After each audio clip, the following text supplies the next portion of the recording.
আসসালামু আলাইকুম। আজকের বিষয়টা হলো আপনার ব্রয়লার মুরগির যদি আইবিএস বা গাউট হয় তাহলে এমতো অবস্থায় আপনি জরুরি ভিত্তিতে কোন মেডিসিনটি ইউজ করবেন এবং কোনটি করবেন না।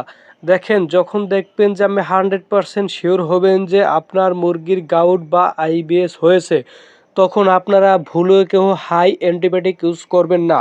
আমি আবারও বারবার বলে দিচ্ছি, তখন আপনারা কেউ হাই অ্যান্টিবায়োটিক ইউজ করবেন না।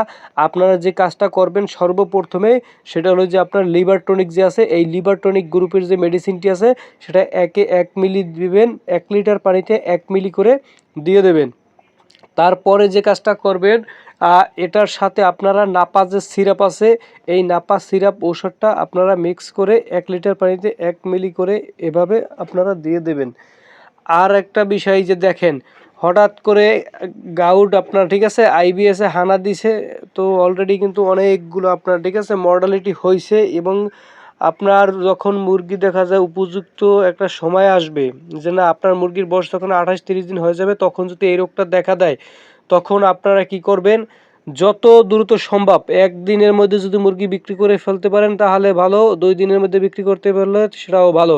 মুরগি রাখার মোটেও চেষ্টা করবেন না আপনারা, তাহলে কিন্তু আপনি বিশাল লসের সম্মুখীন হবেন। এর কারণটা হলো তখন মুরগি ছাড়ার উপযুক্ত একটা সময়, আর তখন যদি আপনি এই গাউট বা আইবিএস এগুলো যদি আপনি সারাতে যান, আপনার মুরগি দৈনিক 3টা 4টা 5টা 10টা এমনকি একসাথে 50টা 100টাও মারা যেতে পারে। কাজে আপনার বিশাল ধরনের একটা লস হয়ে যাবে এবং যখন এই রোগটা আঘাত হানে তখন কিন্তু আপনার মুরগির কোনো ধরনের ওজন বৃদ্ধি পাবে না, বরঞ্চ ওজন স্টপ হয়ে যাবে। খাবার কিন্তু কম খাবে, খাবার পানি কম খাবে, যার কারণে কিন্তু ওজন থেমে যাবে। বরঞ্চ মাঝখান দিয়ে কি হবে, আপনার যে কিছু মুরগি মারা যাবে সেই মুরগিগুলো কিন্তু আপনার টোটালি লস হয়ে যাবে। তো কাজেই আপনারা যাদের উপযুক্ত মুরগি আছে, গাউট বা আইবিএস এর সমস্যা আছে বা পাছায় পানি জমছে, হ্যাঁ, পাছায় যে পানি জমার সমস্যা, লাঞ্চে পানি জমার সমস্যা, এইটাই মূলত আইবিএস বা গাউট। এই ধরনের যাদের আছে সমস্যা, মুরগি 1টা 2টা 5টা দৈনিক মরতে আছে, তারা মুরগিগুলো বিক্রি করে দেবেন। আর যাদের মুরগি 20 থেকে 25 দিন বয়স, এমতো অবস্থা যাদের আপনার আইবিএস এর সমস্যাটা হবে, তারা যে কাজটা করবেন সেটা হলো যে নো আইবিএস, এসিএ কোম্পানির একটা আপনার মেডিসিন বের হয়েছে, সেটা হলো নো আইবিএস। এই নো আইবিএস যে মেডিসিনটা আছে এটা 1 লিটার পানিতে 1 মিলি 3 বেলা আপনারা প্রথম দিন চালাবেন, পরের দিন আপনারা 2 বেলা চালাবেন, তারপরের দিন 1 বেলা রাত্রবেলা শুধু চালাবেন। আর সাথে কিন্তু অবশ্যই আপনারা লিভার টনিক এবং নাপা যে সিরাপ আছে সেইটা আপনারা দেবেন। এই দুইটা আপনার 3টে মেডিসিন ঠিকভাবে যদি আপনারা ইউজ করেন তাহলে কিন্তু মোটামুটি আপনার আইবিএসটা কন্ট্রোলে আসবে। আর একটা কাজ আপনারা করবেন সেটা হলো যে রাত্রবেলা সন্ধ্যা থেকে আপনার রাত্রবেলাতে কমপক্ষে 2 ঘন্টা আপনারা লাইট বন্ধ রাখবেন, কোনো ধরনের কোনো বাতি দেবেন না, একদম লাইট বন্ধ রাখবেন। এবং লাইট যখন বন্ধ রাখবেন তখন আপনারা কিন্তু অবশ্যই ফার্মে থাকবেন, কারণ হঠাৎ করে লাইট বন্ধ করলে কিন্তু মুরগিগুলো সব আপনার ঠিক আছে ডাকাডাকি করতে পারে এবং পাইলিং হওয়ার কিন্তু সম্ভাবনা থাকে। মুরগি কিন্তু একটার উপর একটা উঠে মারা যাওয়ার সম্ভাবনা থাকে, তো সেটা যাতে না হয় সেদিকেও কিন্তু খেয়াল রাখতে হবে। তো আপনারা প্রতিদিন কমপক্ষে 2 ঘন্টা করে রাত্রবেলায় লাইট অফ রাখবেন এবং ওই মেডিসিন টিনটা আপনারা অবশ্যই চালাবেন। আর আপনারা বলতে পারেন তাহলে ঠিক আছে নাপা সিরাপটা কেন, দেখেন যখন আইবিএস এর সমস্যা হয় তখন প্রচুর পরিমাণে গায়ে জ্বর আসে, যার কারণে আপনার নাপা সিরাপটা ইউজ করলে জ্বরটা কেটে যাবে। আর জ্বরটা কেটে গেলে কিন্তু আপনার খাবার পানিটা ঠিকভাবে খাবে, আর খাবার পানি যখন ঠিকভাবে খাবে তখন কিন্তু আপনার মেডিসিনে কাজ করবে, মুরগি কিন্তু ক্লান্ত হবে না।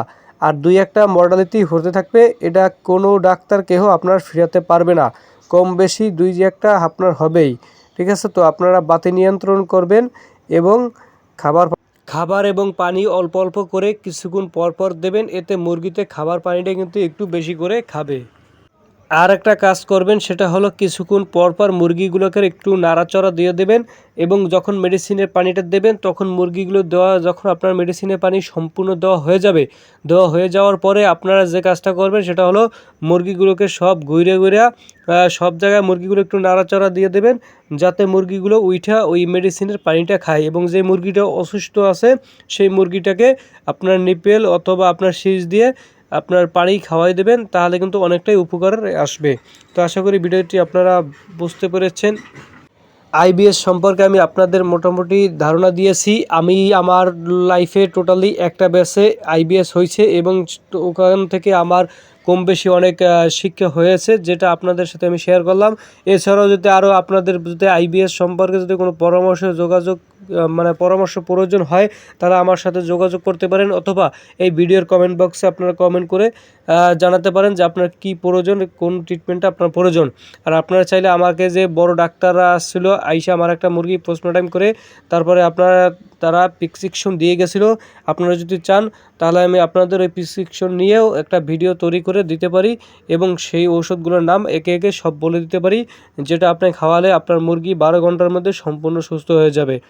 তো আশা করি সকলে ভালো আছেন, ভালো থাকেন এবং ভিডিওটি অন্যকে শেয়ার করে দিন যেন সেও দেখে উপকৃত হতে পারে। ধন্যবাদ সকলকে।